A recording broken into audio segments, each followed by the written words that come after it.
El Morning. Para este lunes, y como tenemos ya a la vuelta de la esquina también la festividad de los Reyes Magos, que está cargada de tradiciones, ¿verdad? Y por supuesto, qué mejor que tener por acá a nuestro invitado especial en esta mañana, al licenciado, historiador, magíster Walter Gutiérrez. Walter, bienvenido. Gracias, Sharon. Hola, ¿cómo están? Buenos días, Danilo. Buenos días a todos los que se encuentran madrugando en este 3 de enero. Miren, a 3 días de que se termine la Guadalupe Reyes, ¿verdad? La Reyes. Así sí. que ¿Cuándo se termina oficialmente? El 6 de enero, ¿verdad? Que esto es una expresión pues también mexicana, ¿verdad?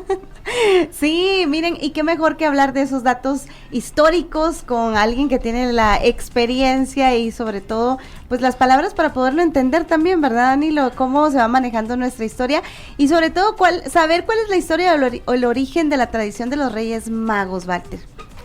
Bueno, pues estamos a punto de llegar a un día clave dentro del ciclo navideño, ¿sí? Porque estamos justamente dentro de este periodo que nosotros lo vemos así, a veces muy comercialmente, sí. Es el ciclo de Navidad que se cierra con los Reyes Magos, pero también tenemos que tener claro que el ciclo litúrgico católico, que es el que le da vida, el que alimenta, diríamos teóricamente, todos estos periodos, pues también está por llegar a su fin, porque se termina con la fiesta católica del bautismo de Jesús, que es un poquito después de la Epifanía, una semana después de la Epifanía. La Epifanía son los Reyes Magos, pero entonces estamos justamente en ese momento final de este ciclo litúrgico, pero también de este ciclo de celebraciones y comercial. Por algo también se conoce como, pues eso es mexicano, como lo dije hace un momento, la vuelta de Guadalupe Reyes, ¿verdad? Que nosotros pues la tenemos muy presente porque es el periodo de la fiesta, del beber, del comer, que si bien es cierto el nombre Guadalupe Reyes sale de México, también se utiliza mucho en Guatemala, ¿verdad? Claro, que hemos estado platicando justamente por ser países hermanos. Hay mucha similitud, digamos, en celebraciones y festividades también, ¿verdad? Claro, la otra vez por ahí se nos quedaba en el tintero. Chat, ¿verdad? En el tintero. Alguien decía, pero ¿por qué tanta similitud de México con Guatemala? Y lo que pasa es que nosotros tenemos que entender que el área geográfica, por lo menos más de la mitad de México y toda Guatemala está en la misma unidad que se llama Mesoamérica. Y entonces tenemos el mismo tronco común cultural. Nuestro alimento es exactamente el mismo y tiene un valor no solo alimenticio, sino sagrado, que es el maíz, y lo compartimos perfectamente con ellos. Y de ahí tenemos muchas cosas, ¿verdad? Los ciclos rituales anteriores a la llegada del cristianismo y después, por supuesto, el cristianismo. Eso nos hace muy similares. Entonces tenemos cosas que nos atan y nos hacen muy semejantes. Ahora, con los Reyes Magos hay una cuestión interesante. Nosotros hemos perdido mucho de esa tradición, mientras que ellos no. Ellos siguen teniendo a los Reyes Magos como una fiesta importante. Es más, los regalos no se dan en Navidad, se dan en Reyes, exactamente. Y tiene sentido. ¿Por qué? Porque los Reyes lo que hacen son llevar regalos. Exactamente. ¿Y qué regalos llevaban los Reyes Magos? Bueno, fíjense que esto también es interesantísimo, porque nosotros tenemos como fuente para todas estas creencias, estos mitos, tenemos como fuente los evangelios, ¿verdad? Pero los evangelios son poco claros para dar este tipo de detalles. Nosotros como historiadores sabemos que entendemos que los evangelios lo que hacen es hablar en clave, ¿sí? Y dan muchas cuestiones que son simbólicas. El hecho que sean 3 tipos de regalo, ¿verdad? No significa que hayan sido 3 regalos o que hayan sido 3 personas. Los evangelios dicen, llegaron unos magos de Oriente y llevaron, y menciona 3 tipos de regalo: oro, incienso y mirra. Y como son 3 regalos, asumimos que son 3 personas, pero eso no es un hecho. O sea, asumimos. Danilo, y justo nos estaban diciendo de que existía un cuarto rey mago, ¿verdad? Que había una película que hablaba de un cuarto rey mago, ¿eso es cierto? Exactamente, hay un cuarto rey mago porque, pues primero no sabemos cuántos eran. Sabemos que eran 3 dones, pero no 3 personas. Nos vendieron la idea de que eran Melchor, Gaspar y Baltasar. Es más, tienen nombres que también son creados por la tradición en la Edad Media. Ya. Es más, hay un datito sumamente interesante. Nosotros hasta le asignamos un color de piel a cada rey. Exacto, ¿verdad? sí, el rey blanco, el rey moreno y el rey negro, le decimos. Ajá. Bueno, pues hasta el siglo XV no hay 3 colores en reyes, hay un solo color, ¿verdad? Es en el siglo XV cuando empiezan a aparecer representaciones de los reyes con colores de piel diferentes. Ahí empezó la inclusión, entonces. Ahí, sí. Es que estas cosas que a nosotros nos parecen tan modernas, pues tienen sus raíces bastante atrás. Ahí empieza una inclusión, empiezan a tomar el color de la piel de la población africana para incluirla dentro de ese relato. ¿Por qué? Porque la epifanía quiere decir manifestación, tiene que ser universal. Y entonces en ese momento caen en la cuenta que el universo no solo es Europa ni solo es el Oriente Medio, sino es el Asia y es el África. Entonces también se incluye Por eso se incluye esa de esa forma. Interesante. Exactamente. Pero bien podríamos decir entonces que no eran 3 reyes magos. Sí, no podemos afirmarlo, no podemos afirmar que sean 3, por lo tanto, esa idea de que haya un cuarto, ¿verdad? Que es una película muy bonita, ¿verdad? Se recuerdan ustedes que iba el rey, se perdió porque se distrajo atendiendo una cosa, atendiendo otra, atendiendo necesitados, aparece hasta cuando Jesús se muere, llega 33 años después a ver a quien iba a visitar en teoría. Esa leyenda lo que hace es diríamos, dirigir la mirada a que hay que ver no solo al Dios, sino también al prójimo. Entonces, qué bonito. En realidad es un trasfondo de un mensaje diferente. Ahora, esa es una leyenda que surge pues hace muchísimo, estamos hablando de la Baja Edad Media, ¿verdad? Entonces ahí empiezan a haber fuentes que no están dentro de los evangelios, pero que son tomadas como relatos sanos, ¿sí? Ok. Variables de una tradición que tiene pues mucho más tiempo. Qué interesante, Qué los bonito. datos sanos para una tradición que prevalece hoy por hoy, ¿verdad? Una tradición que perdura con el tiempo, porque si bien es cierto en Guatemala, yo creo que se ha ido como rescatando un poquito esa tradición y hoy por hoy suena un poquito más, ¿verdad? Sí, porque yo de jovencito no recuerdo haber celebrado lo de los reyes. Sí veía las caricaturas, pero nunca de joven lo Dejar celebré los como zapatos tal, y hasta saber qué ahora va a venir. de grande. Ajá. Bueno, yo creo que hemos pasado en la cuestión de los Reyes Magos por varios episodios, ¿no? Una parte donde todavía teníamos presente el tema de dejar calcetas y calcetines en el árbol. Es cierto. Eso a mí sí, yo todavía sí lo pasé.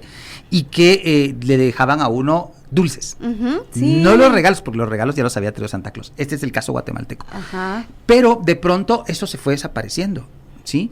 Y ahora lo que tenemos es un repunte de la fiesta, otra vez gracias a la presencia de un elemento que no es guatemalteco, sino que es mexicano, que es el tema de la rosca, ¿verdad? La rosca de Reyes. Que la rosca de Reyes lo que ha permitido es volver a tener presente la fiesta como tal, pero un hecho significativo que es el de compartir en familia o en amigos una tradición que implica prolongar la fiesta más tiempo, porque ustedes me ayudarán acá, pero cuando le sale en la rosca el niño, usted se ve obligado a algo. Los tamales del 2 de Candelaria. Los tamales del 2 de Candelaria. En Guatemala el 2 de Candelaria ya se había olvidado. Sí, es ¿verdad? cierto. Ya se había olvidado. Es cierto. Y ahora, gracias a que el que le sale el niño el Día de Reyes tiene que llevar los tamales el 2 de Candelaria, nos volvimos a recordar que la fiesta antiguamente, antes del Concilio Vaticano II y hace mucho tiempo en nuestro país, terminaba hasta el 2 de Candelaria.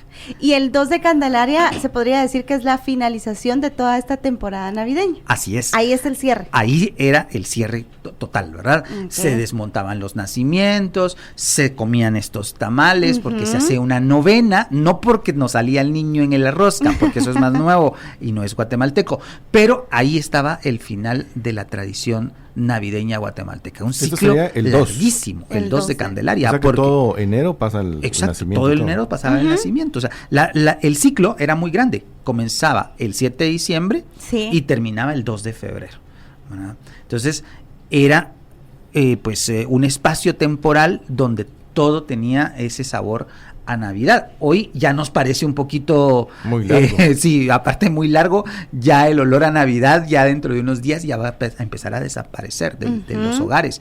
Pero volvemos con el tema, la rosca de Reyes, es decir, la celebración de los Reyes Magos, nos trajo de vuelta la existencia de ese 2 de Candelaria, que aunque ahora ya no se respete que haya nacimientos y árboles todavía puestos, la gente pues los ha vuelto a a tener en la mente. Normalmente, ¿cuándo es ahora que la gente desmonta todo?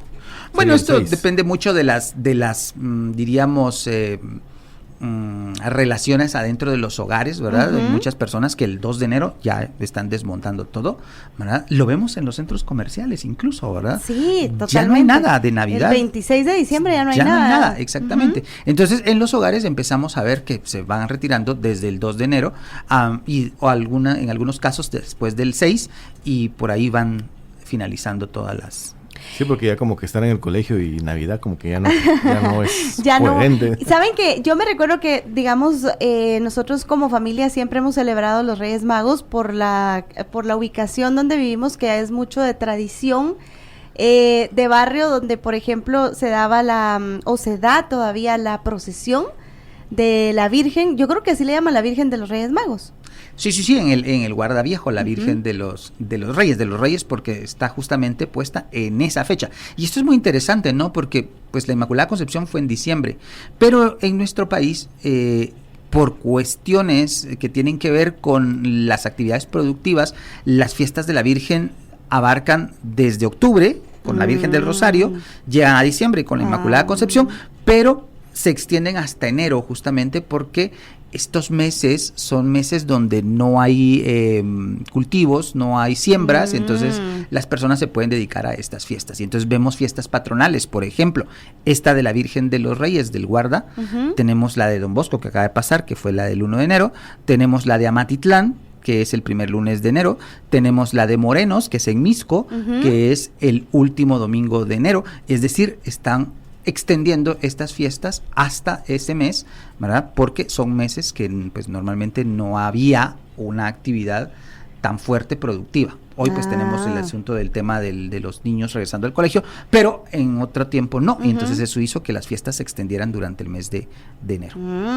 Qué excelente. Hablando un poquito de las tradiciones, que lo volvemos todo fiesta para poder convivir, tal y como lo decía Walter, ¿verdad? Una convivencia familiar, con amigos y la rosca, pero todo tiene un significado, y digamos, el niño escondido en la rosca tiene el significado de lo que nos dice la historia de que se estaba escondiendo al niño en aquella época. Claro, tenemos que tener presente que aquí hay como traslapes, ¿no? De historias. Tenemos, por ejemplo, a este niño que el 28 de diciembre tuvo que ser ocultado porque es la persecución de Herodes, que estamos hablando de que todos se juntan en un periodo muy pequeño de tiempo, muy pero corto, que vuelvo a repetir, el evangelio en realidad lo que da son claves, ¿verdad? Son signos, no es un calendario. Pero si tenemos una persecución de Herodes, una matanza de los inocentes y una huida a Egipto, hay una idea de ocultar al niño, ¿verdad? De defenderlo, de protegerlo, ¿sí? De ahí sale, por ejemplo, esa hermosa tradición de la valvanera, que es así se llama en el mundo católico, pero que es el aparecimiento del árbol de la canela. Cuando la Virgen va huyendo de los soldados. Ay, sí, eso ¿verdad? Me pareció genial. Ajá. La Virgen se para porque se siente ya casi que la alcanzan, le ruega a Dios que la proteja y un árbol le escucha el ruego y el árbol se abre. La mete adentro, los soldados pasan y cuando ella sale del árbol, el árbol toma su olor y entonces se convierte en el árbol de la canela. Por eso la canela huele tan agradable. A todos delicioso. Nos gusta el olor de la canela. O sea que la Virgen huele a canela. Ese sería la idea, ¿verdad? En algunas otras tradiciones dicen que es el romero, ¿verdad? Pero eso dependerá del lugar donde es tan importante una cuestión como esta. Por ejemplo, esta nace de la idea de que la canela es tan importante como especia, ¿verdad? Ajá, sí. Entonces, esto nos va dando más y más riqueza al ciclo tradicional. De ahí viene el hecho de ocultar al niño y de ahí viene el hecho de que el niño esté oculto dentro de la rosca, ¿verdad? Entonces, si nos damos cuenta, estamos relacionando o la tradición o el pasaje de la huida de Egipto, de la matanza de los inocentes, con la de los magos de Oriente, ¿verdad? Entonces, si se dan cuenta, pues ahí vamos, ¿verdad? Creando pues una serie de mitos que se van perpetuando y se van reproduciendo en las sociedades, como lo que nos está pasando en este momento. Exactamente. O sea que cuando nace Jesús hay muy poco tiempo cuando lo empiezan a perseguir, es decir, para esa época se riega muy rápido de que nació el Salvador. Es que tenemos que tener e insistir en esto, ¿no? No es un calendario, porque si nos damos cuenta, Y si fuésemos así como muy rígidos o muy cuadrados, ¿verdad? Ajá. Jesús nace el 25 de diciembre. El 28 es la matanza de los inocentes. Y el 6 de enero es la Epifanía, son los magos. Ahí hay un descuadre, ¿verdad? Totalmente. Porque Ajá. la matanza de los inocentes se produce, según el relato evangélico, después que los magos van a Belén. Ajá. Y si se dan cuenta, en el ordenamiento el calendario está antes, ¿verdad? Ok. Porque vuelvo a repetir, no es un calendario. Exacto, ¿verdad? sí. O sea, no podemos, nosotros si nos ponemos pues así, con lupa a ver las cosas, nos damos cuenta que no hay ninguna relación entre los tiempos, ¿verdad? Sí, los tiempos no son exactos, sino es una idea de cómo fue pasando los Además, hechos. tendríamos que recordar siempre, ¿verdad?, que el 25 de diciembre es una fecha que la Iglesia Católica puso ya después de un buen tiempo, ¿verdad?, para poder fijar una idea de cuándo nace Jesús, porque no existe.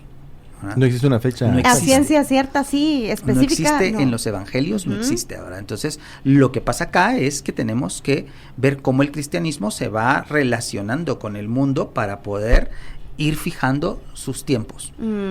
Y también, ¿por qué no decirlo? Ir sustituyendo fiestas, ¿verdad? Ya, ajá. Porque ante un calendario tan fuerte como el calendario romano, que está lleno de fiestas dedicadas a sus dioses, había que ponerle encima al otro. Y ustedes saben lo difícil que es cambiar costumbres, ¿verdad? Sí, porque ahora que nos digan el 28 ya no va a ser el 28, sino va a ser después del Reyes Magos, entonces va a ser como en enero. Ya es como que... Exactamente. Raro, ¿no? Y lo que pasa es que, recuérdese usted de una cosa, toda la vida de Jesús tiene que caber en un año. Entonces, totalmente, ¿verdad?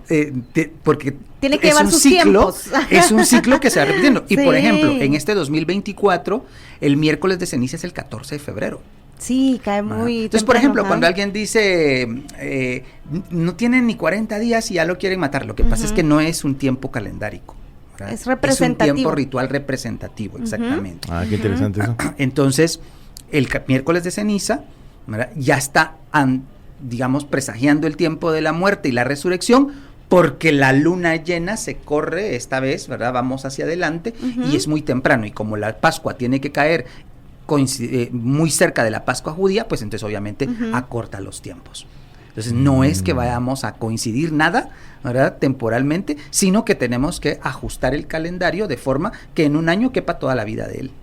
Me encanta, qué y eso interesante. nos viene a reafirmar a nosotros que sí, los datos históricos nos están dando, y en este caso, como las fechas y todo, es un panorama general de cómo pudo haberse desarrollado. Sin embargo, no es a ciencia cierta, exacto, tal cual, porque no hay datos específicos que lo respalden, ¿verdad? Así es, así es. Incluso por ejemplo, nosotros decimos, bueno, nosotros estamos en el 2024 y estamos pensando que Jesús nació en el 0.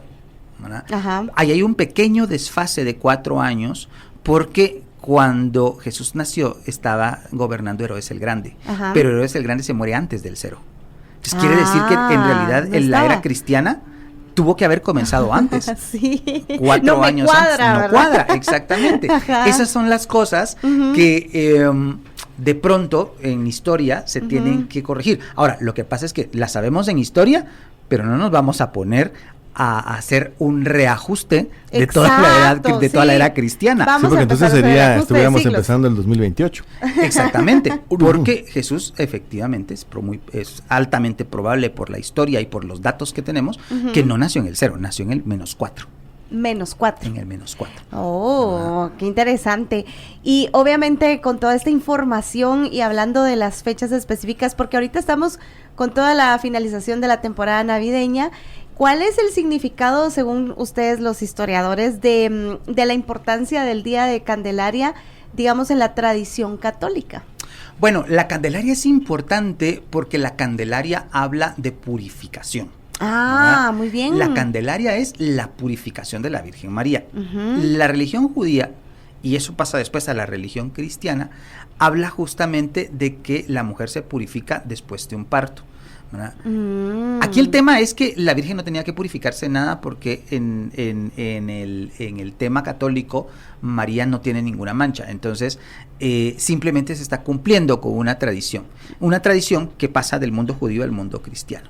Y entonces esta fiesta de la Candelaria, donde se prenden velas justamente para Exacto. llevar al niño al templo, lo que está haciendo es modificar ese tema de que hay necesidad de purificarse, sino más bien de proclamar la luz que viene de Cristo, ¿verdad? Qué bonito. Cristo que entonces es presentado en el templo y entonces su mamá, ¿verdad? Al llevar estas velas, extiende esta luz que sale de ese hogar hacia todo el mundo. Es un significado muy bonito, ¿verdad? Lindo. Poco conocido, creo Exacto. yo, a estas alturas ya es poco conocido, pero que gracias a la rosca de Reyes, pues otra vez está saliendo al tema, y entonces motiva la curiosidad, ¿verdad, Sí, Sharon? sí, Porque totalmente. estoy seguro que tal vez nosotros partimos la rosca, la partimos ahora en los lugares de trabajo, lo partimos en las universidades, lo partimos en todas partes, pero no nos recordábamos de la Candelaria, y ahora pues está saliendo y es bueno y es bonito volver a conocer la fiesta de la Candelaria, que la fiesta de la Candelaria es una fiesta muy antigua, pero nunca fue tan extremadamente conocida como puede ser, por ejemplo, la Concepción o la Asunción. Ok. Y eso es lo interesante y lo que se está rescatando hoy por hoy, ¿verdad? Lo que nos hace el link directamente desde el 6 de enero al día 2 de Candelaria. Para esta fecha, me imagino yo que hay actividades también, procesiones. Claro, la Candelaria tiene patronazgos muy interesantes en nuestro país. Por ahí voy a estar yo el 1 de febrero en el Museo de la Merced, en una conferencia que hacen justamente por la Candelaria. Y el tema va a ser justamente las imágenes de la Candelaria en el interior de Guatemala. Tenemos candelarias muy importantes. La Virgen de Chiantla, que es famosísima en todo el país, porque le decimos la Virgen de Plata, pues es una de las vírgenes históricas importantes. Pero también tenemos en Mazahua, tenemos en San Lorenzo Suchitepeques, y lo interesante es que son mucho de la costa. Mucho de la costa. Qué interesante. ¿Verdad? Entonces, pues sí, tenemos fiestas titulares, tenemos procesiones, tenemos novenarios que se siguen haciendo en honor a la Candelaria. Y digamos que hoy por hoy se podría rescatar algún ritual que podamos hacer como todos los guatemaltecos, de encender una vela, los que somos creyentes y sí, ¿verdad? De hecho se hace una pequeña oración que está contenida en los novenarios de la Virgen de Candelaria. O sea, tenemos que ir a conseguir nuestro novenario, los que nos guste hacerlo, y ahí hay un ritual de velitas, ¿verdad? De candelas. Ahora, hay que pensar que también nuestras tradiciones se van amoldando, ¿verdad? A las situaciones, y efectivamente, pues usted lo dijo muy bien, ¿verdad? Los que creemos haremos esto, pero los que no tienen una cuestión muy interesante, que es pensar en la luz, ¿verdad? Pues sí, eso es para todos. Exacto, ese significado de la luz, de la luminosidad, de pensar justamente en llenar de vida un espacio oscuro, pues es muy interesante también, ¿no? Y eso está justamente relacionado con la Candelaria. Ay, qué ¿verdad? interesante. Con las candelas, con las velas, con la iluminación. Que nos llegue la luz, y sobre todo en estos tiempos a un país tan maravilloso como es el país de nuestro, ¿verdad? Guatemala, que creo que tiene mucha luz, pero que a veces se nos va apagando la llamita por muchas circunstancias, ¿verdad? Ya sea a nivel general, pues estoy hablando como país, pero que también puede ser una oportunidad para encender esa luz que tenemos como guatemaltecos, ¿verdad? Claro, yo creo que esa sería como el reto de hacer de una fiesta muy antigua, pues algo que pueda ser más amplio, ¿verdad? Excelente. Yo tengo dos preguntas con respecto a la Virgen de Plata y a la Virgen de Guadalupe, y a todas las virgen que se refieren. ¿Siempre es la misma? ¿Se llama diferente o son diferentes? Sí, claro. Una vez la identifiquemos como la Virgen María de Guadalupe, María de Candelaria, María de la Concepción, estamos hablando de la misma Virgen. Okay. Lo único que cambia es el momento histórico. Voy a usar ese término histórico, pero tal vez el término sería ese momento religioso que está viviendo ella, ¿verdad? Okay. O bien el momento que se le adjudica, podríamos decir, por ejemplo, ¿verdad? La Virgen del Rosario es una virgen creada especialmente por los dominicos para reflejar su identidad de dominicos. La Virgen de Guadalupe es una virgen creada a partir de la idea de la necesidad de un referente local, en este caso mexicano, ¿verdad? Pero estamos hablando de la misma mamá de Jesús. ¿Sí? Okay. Lo que pasa es que se le dan muchos nombres según el lugar, según el tiempo, según el pasaje. Por ejemplo, la Virgen de Dolores es la Virgen que está acompañando a Jesús camino al Calvario, pero es la misma Virgen María.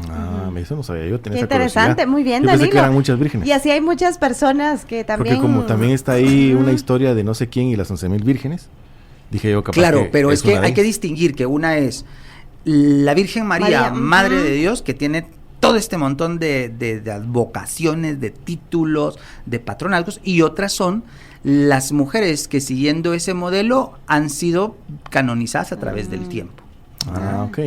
Y la segunda pregunta que yo tenía es si en la historia se habla de que cuando José se enteró de que estaba embarazada María, ¿él qué dijo? O sea, ¿dudó de ella, se enojó o cómo fue que creyó en ella? Bueno, esto sí está narrado en el Evangelio. Okay. Esto está narrado en el Evangelio y la solución que da el Evangelio es que un ángel le habla en sueños. Bueno. Entonces él se despierta y ya tiene claro qué es lo que está pasando. Sí, porque si no, ¿cómo así? ¡Qué maravilloso! Claro, imagínense ustedes, en ese tiempo Sí. todavía era mucho más duro, ¿verdad? Que una mujer estuviera embarazada. Sí. Fuera del matrimonio. Y por la hubiese sido localidad una que cuestión también tremenda. era, ¿no? Que supongo yo que por ahí eran como que muy machistas para esa época. Bueno, esto es, recordemos que una vez en la historia aparece el sistema del patriarcado, esto es general para todos, no es que alguien sea más o que alguien sea menos. El patriarcado dice eso y eso prácticamente es general en cualquier cultura. Lo que sucede acá es que, pues, evidentemente la figura de San José está vista como una figura también escogida, buscada, para poder respaldar ese trabajo que tenía que cumplir Jesús. Entonces, el ángel lo que hace es dejárselo claro, dejárselo claro. Y eso sí está en los evangelios. Muy interesante y por supuesto con nuestro invitado de lujo, el licenciado historiador Walter Gutiérrez, por acá que nos habían preguntado también sobre los aspectos de los platillos o la comida tradicional asociada con la festividad de los Reyes Magos y el 2 de Candelaria. Bueno, aquí creo que es relativamente fácil porque tenemos el mismo menú de la Navidad, ¿no?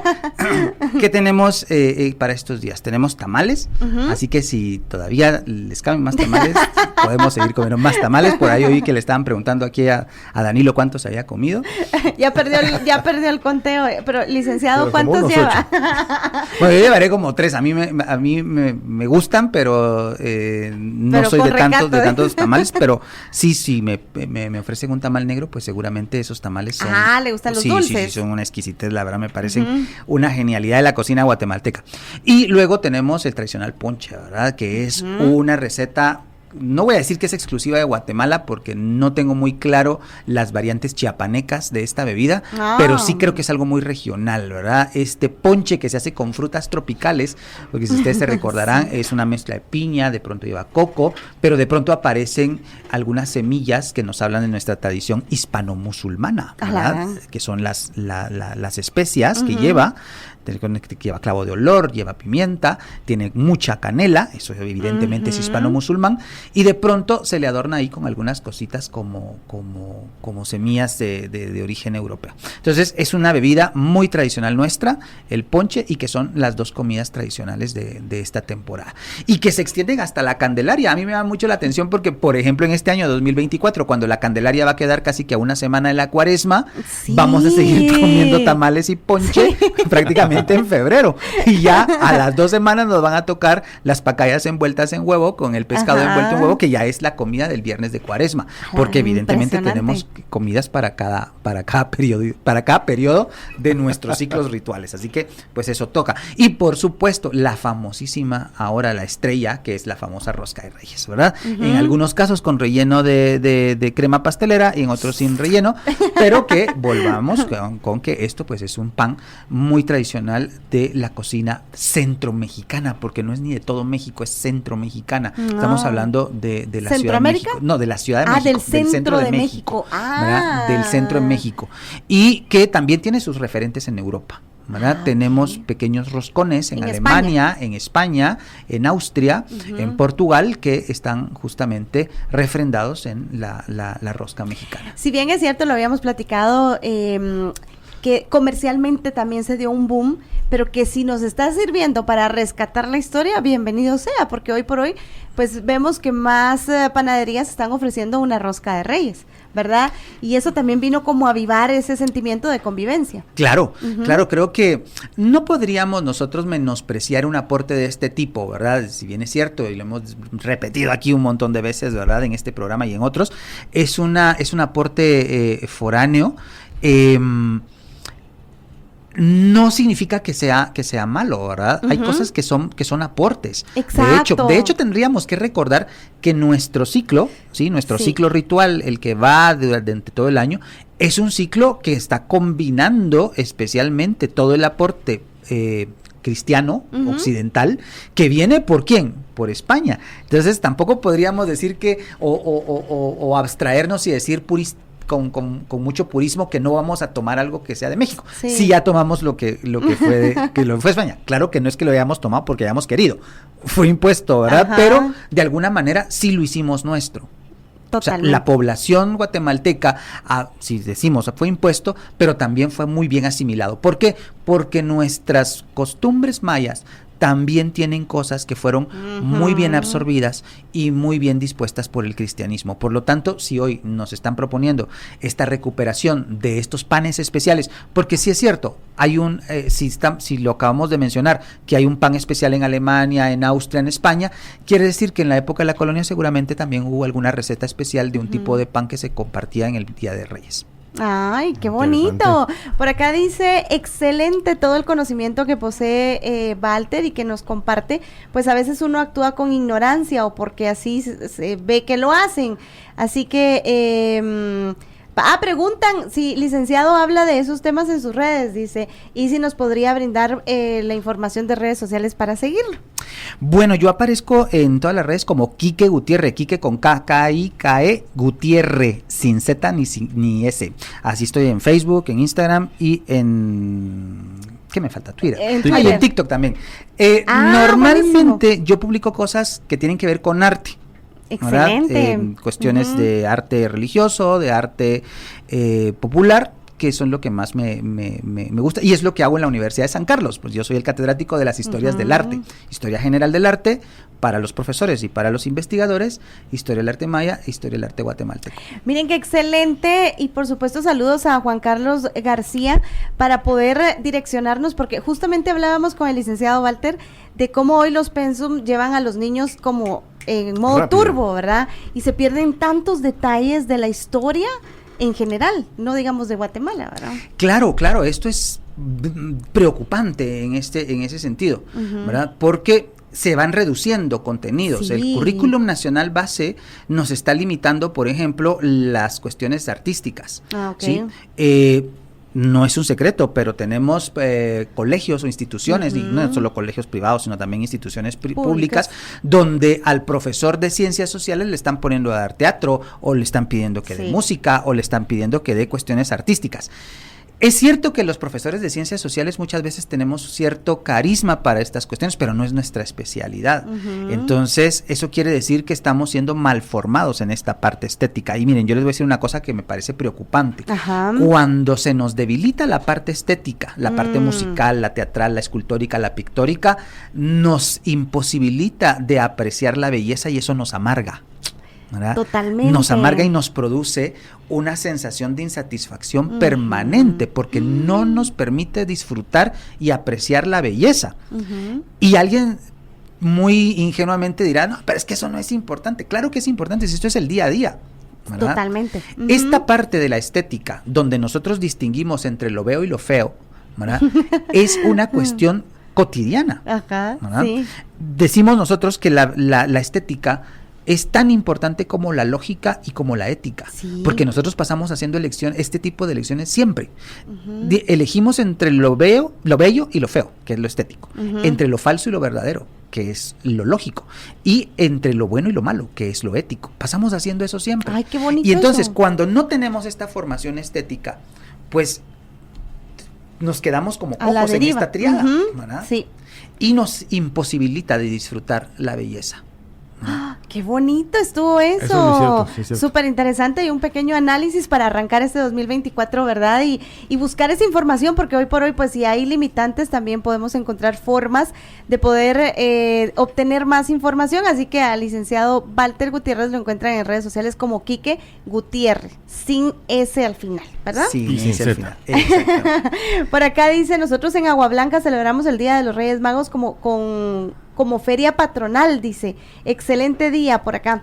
También en algunas regiones, ¿verdad? Lo celebran de esa eso forma. es interesante, no lo habíamos mencionado, pero tenemos, por ejemplo, a los pueblos Sí. con el nombre de Gaspar, ¿verdad? Ay, que es interesante, cierto. porque tenemos un Melchor. Melchor de Mencos. Melchor de Mencos. Ujú. Aunque Melchor de Mencos no se llama Melchor de Mencos por el rey, sino por No. un corregidor, ¿verdad? Que se llamaba justamente así, Melchor de Mencos. Ah, Pero sí tenemos Gaspares, ¿verdad? Ah. San Gaspar Vivar, por ejemplo, y San Gaspar Chajul. San Gaspar Vivar, que está aquí muy cerquita en la Antigua, que se los recomiendo muchísimo. Miren, a veces uno se queda asombrado de lo que no conocemos la Antigua que está muy Guatemala. cerca. Está muy cerca, ahí entre San Pedro Las Huertas y San Cristóbal el Bajo. Oh. Hay una plaza que es una verdadera maravilla, una fuente del siglo XVIII y una fachada del siglo XVII maravillosa, que es un pequeño pueblecito en honor a San Gaspar. Ay, qué ¿verdad? bonito. Se llama San Gaspar Vivar. Y el otro es San Gaspar Chajul, Ajá. en el departamento del Quiché, Ajá. que tiene una iglesia maravillosa y una fiesta enorme dedicada justamente a de los Reyes, de los ¿no? tres. De los tres, en realidad es Gaspar el que más tiene reconocimiento, ¿verdad? ¿Y eso es por algún dato específico? Fíjese Porque que- llevaba el oro. En teoría, Melchor es el del incienso. ¿Verdad? Melchor es el del incienso, entonces es Gaspar, Melchor Melchor, Gaspar y Baltasar. Ajá. Es el del oro, tiene usted razón, es ¿verdad? el del oro. Es probablemente que sea por eso. Además, pero ya me confundí, perdón. Estamos hablando de Gaspar. De Gaspar, Estamos hablando de ajá. Melchor, Gaspar y Baltasar. Sí. Por lo tanto, Gaspar sí es el del incienso. Ah, ¿verdad? Es el ok. segundo. Ajá. Es el segundo y es el que representa a la población no europea. ¿verdad? Ah. Porque evidentemente el primero es el europeo, el segundo es el, diríamos, del Medio Oriente y el tercero es el africano. El africano. ¿Verdad? Entonces, Gaspar es justamente uno de estos reyes pues que tiene más repercusión en ese sentido. Licenciado, respecto a los regalos que ya habíamos hablado, eran representativos, pero tienen un significado también. Claro, tienen un significado porque estos tres elementos, el oro, el incienso y la mirra, son tres elementos que tienen un enorme, un alto valor en ese momento histórico. Y tienen un sentido, diríamos, de ofrenda hacia una característica que en este caso Cristo reúne en su persona. El oro, y decimos, el oro es para el rey, el incienso es para el Dios y la mirra es para el hombre. Nos cuesta un poquito de trabajo la mirra, estoy seguro. Yo no sé qué es la mirra. Que la mirra es un compuesto que sirve para ungir o para curar, ¿sí? No. Como Unge medicina. y cure, es un ungüento medicinal, ¿verdad? Y si nosotros vamos al final del Evangelio, vamos a leer que Cristo fue ungido con mirra, el cadáver fue preparado con mirra para, diríamos, limpiarlo después de la crucifixión, ¿verdad? Entonces ok. es oro para el rey, incienso para el Dios y mirra para el hombre. Y aquí es que esto es clave, ¿verdad? Ajá. Mirra para el hombre, porque la mirra es un elemento sanador. Ajá. Sí. Muy Es bien. un elemento curativo. Y entonces los dones o los regalos, los obsequios que le están presentando en ese momento están prediciendo o están predestinando la figura de Cristo, ¿verdad? Cristo que es rey. De hecho, el Evangelio lo repite, ¿verdad? Cuando él está delante de Pilato, dice, Pilato le pregunta, ¿tú eres rey? Y él le contesta, tú lo has dicho, yo soy rey. Ah. Los magos le llevaron un Ajá. regalo para un rey. Sí, O sea, sí, si sí. usted lo Sí. ve desde la óptica del momento del discurso, uno dice, ¿por qué una persona como esta le está llevando oro a un niño que está completamente desvalido? Si el oro es para un rey, pero eso cobra sentido Totalmente. cuando uno lee el Evangelio al final. Luego el incienso, ¿no? Porque es Dios y muchas veces él lo confirma, ¿verdad? Hoy se ha cumplido esto, le dice en la sinagoga a los judíos cuando le dicen, ¿eres tú el Hijo del Altísimo? Y él dice que sí. ¿Verdad? Entonces es Dios. Y luego es hombre, porque lo matan. Total. ¿verdad? Sí, sí, sí. Y entonces vean ustedes cómo esos regalos tienen un sentido evangélico muy profundo. Totalmente. ¿Verdad? Muy, muy profundo. Y entonces los dones se convierten en la esencia del relato. ¿Verdad? En la esencia del relato. Y el otro gran carisma que tiene ese relato es: el mensaje no es solo para los judíos, el mensaje es para todos los pueblos. Dice, hemos visto la estrella, hemos visto su estrella lejos, ¿verdad? Presumiblemente estas personas que eran astrólogos y astrónomos, porque en ese momento son las dos cosas, ¿verdad? Justamente eso le platicaba yo a Danilo, que le íbamos a consultar, de que se decía que eran astrólogos, exacto, ¿verdad? Y que eran guiados por una estrella. Exacto. O sea, estamos hablando de una como combinación de profesiones. Yo conozco el transcurrir del universo gracias al movimiento de las estrellas, que sería el trabajo que hace un astrónomo, y luego también predigo cosas en función de esos movimientos, es decir, soy un astrólogo. Correcto. Entonces hacen las dos cosas, hacen lo mismo. Entonces, ellos están lejos, siguen un movimiento estelar y van a Belén. Eso quiere decir que el mensaje se sale del pueblo. Sí. Entonces, por eso es un tema tan gustado por la Iglesia Católica y por el cristianismo en general, claro, ¿verdad? Porque lo que quieren hacer es universalizar ese mensaje. ¡Ay, qué bonito! Por eso es que ahora, para el Día de Reyes, ya saben que tienen que arreglar una cadenita de oro, una bolsa de carbón y algo medicinal. El incienso. ¡Ay, qué bonito! Y el incienso, sí. Yo dije que carbón, ¿verdad? Pero sí. ¿El incienso qué función tiene ahora? Bueno, el incienso justamente es una especie de, vamos a decirlo así, de purificador del ambiente y de exaltación de ofrenda hacia lo divino. Ya. Es como los que hay ahora que son con aroma. Claro, lo que pasa es que hoy pues nosotros tenemos pues fácil acceso a estas barritas de incienso, sí, que son orientales, ¿verdad? Que claro, también tienen la misma función, pero la idea del incienso en el mundo judeocristiano es justamente de ofrenda a lo divino, ¿verdad? Porque pues sube, y la idea es esa, ¿verdad? El incienso obviamente es un vapor, y eso hace que se pierda en el infinito. ¿Sí? ¡Ay, qué bonito! Ese es el sentido del incienso. Yo siempre paso mis inciensos por todos lados. Aquí en la cabina no puedo porque me van a regañar. Pero sí, se habla mucho de, ¡ay, qué bonito eso! De que se va el humo, digamos, a la divinidad y se va al infinito, ¿verdad? Exactamente. Y eso es recurrente en todas las culturas, ¿verdad? Nuestros pueblos mayas tenían la costumbre de los inciensos. Es más, aquí tenemos inciensos de una calidad y de unos aromas fabulosos, ¿verdad? Sí. El pom y el copal, que son inciensos prehispánicos, porque nosotros también aquí en este nuevo mundo tenemos la costumbre de quemar resinas para agradar ¿a quiénes?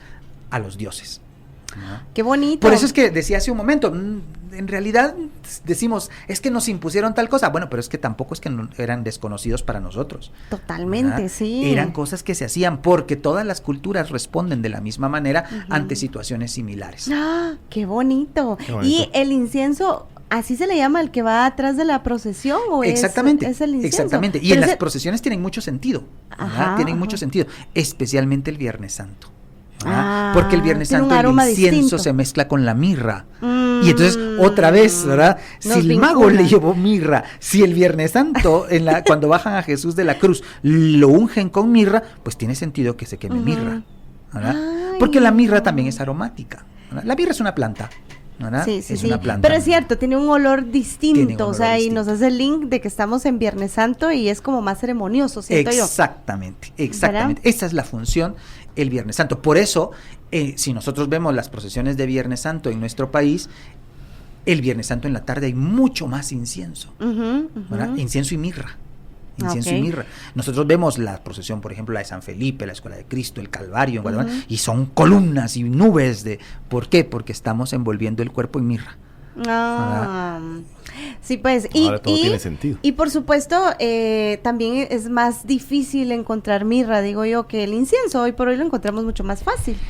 Bueno, sí, es efectivamente, la mirra es una planta originaria del Medio Oriente, ¿verdad? De toda esta región, y esta, pues obviamente tuvo que tener el proceso de difusión, mientras que los inciensos, que son resinas de plantas aromáticas, pues hay particulares para cada para cada país. Cada Vuelvo a uno. mencionar, nosotros tenemos nuestras propias resinas aromáticas, es decir, nuestros propios inciensos. En cambio, la mirra, esa sí es, pues, es una planta Muy que se llama así, específica. y esa pues es un poquito más difícil. de Sí, conseguir. que el incienso pues hay para diferentes gustos, intenciones, ¿verdad? Usos que se le vaya a dar. Exactamente. Y este aparecimiento de nuestras barritas de incienso, Sí, que ahora sí, se ha sí. vuelto tan, diríamos, común, Ajá. pues ya tiene otras connotaciones, ¿verdad? Porque ahí entonces aparece esto que usted acaba de mencionar, que si esto es para esto es para lo otro, esto es para lo otro, pero originalmente este incienso del que estamos hablando tiene solamente esa definición. Exactamente. A mí me encanta el de palo santo. Que hay uno que es bien fuerte, digamos, el olor y es para limpiar Claro, el ambiente, claro. ¿verdad? Tenemos nota de voz, ¿no? Sí, nos habían dejado por acá nota de voz. Muchas gracias.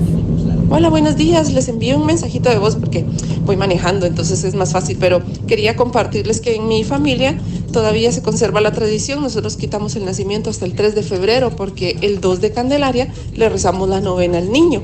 Entonces, no hacemos como lo hacía mi abuelita, que invitaba a toda la cuadra y familia y compraba tamalitos o tamales y hacía ponche y se cantaban una especie como de cantos al niño y era una gran fiesta, pero desde que murió mi abuelita nosotros continuamos la tradición, pero lo que sí hacemos es reunirnos y rezarle a la Virgen y al niño, que considero que es más importante y menos caro.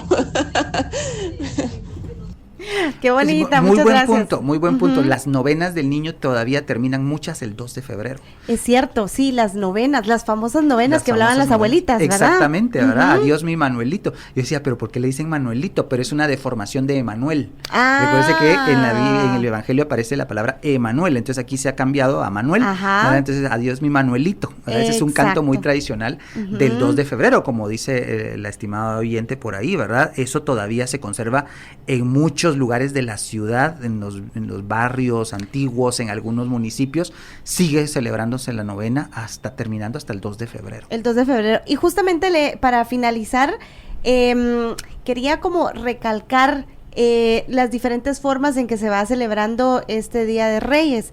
Lo importante es que rescatemos, porque cada familia va a tener su forma de celebrar. Si no lo celebraba, pues también creo que sería interesante ir inculcando un poquito de celebración, pero con información a sus niños. Esos datos históricos que para que vayan creciendo y prevalezcan dentro del círculo familiar.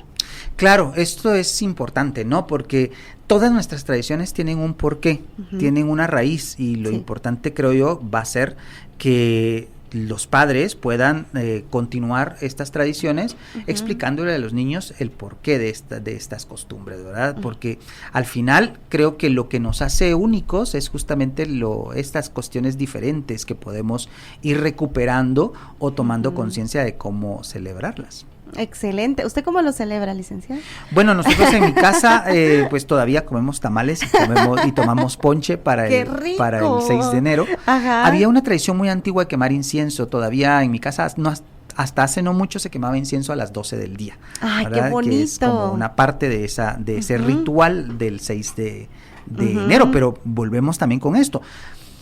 Todas estas tradiciones toman formas diferentes. Hay cuestiones comunes, pero toman formas diferentes en las casas. Yo creo que ahorita lo que prevalece es el consumo de nuestros tamales. Y la rosca. Y la rosca, por supuesto, ¿verdad? Pero si queremos algo más guatemalteco, va a ser el tamal y el ponche. ¡Ay, qué bonito! Excelente. bonito. Y con este cargamento de información que siempre es de un gran aporte para toda la familia del Morning, pues obviamente queremos agradecer al licenciado historiador magíster Walter Gutiérrez. Ya saben, lo encuentran como Quique Gutiérrez. Mira, aquí me escriben desde Sanarate, Mario Velázquez, muchas gracias por estar oyendo el programa también. ¡Qué buenísimo! Desde Sanarate. Sí, desde Sanarate. Excelente, un fuerte abrazo, muchas gracias por estar en sintonía. Así que, licenciado, excelente y maravilloso 2024 también, y pues ya sabe, gracias también por darle la apertura a todas las visitas en cabina, que es nuestro primer invitado. Así es, miren, comenzando el año, y pues para mí ha sido un verdadero gusto y honor estar con ustedes dos, el año pasado, comenzando el 2024, y por supuesto con su auditorio que que es tan importante, tan querido y tan alegre de Alfa, ¿verdad? Muchas gracias. Qué buenísimo, y sabemos que hay mucha más historia que compartir con el licenciado, con todo ese conocimiento que nos viene acá a regalar, así que muchas gracias, licenciado, un fuerte abrazo, y ya saben ustedes, amigos, hablábamos de los 3 regalos de los Reyes Magos, el oro, el incienso y la mirra, y yo creo que uno de los regalos más grandes que Dios nos ha dado es que sabemos que Él vendrá otra vez y que algún día vamos a recibir el más grande de todos los dones que Dios nos puede dar, que es la vida eterna, ¿verdad? Eso creo que nos debe dar mucha alegría en el corazón y motivación para seguir adelante, ¿verdad? Así que, licenciado, muchas gracias por la visita. Muchas gracias a ustedes y un feliz día y una feliz semana para todos. Muchas gracias y gracias por estar presentes nuevamente en este 2024. El Morning.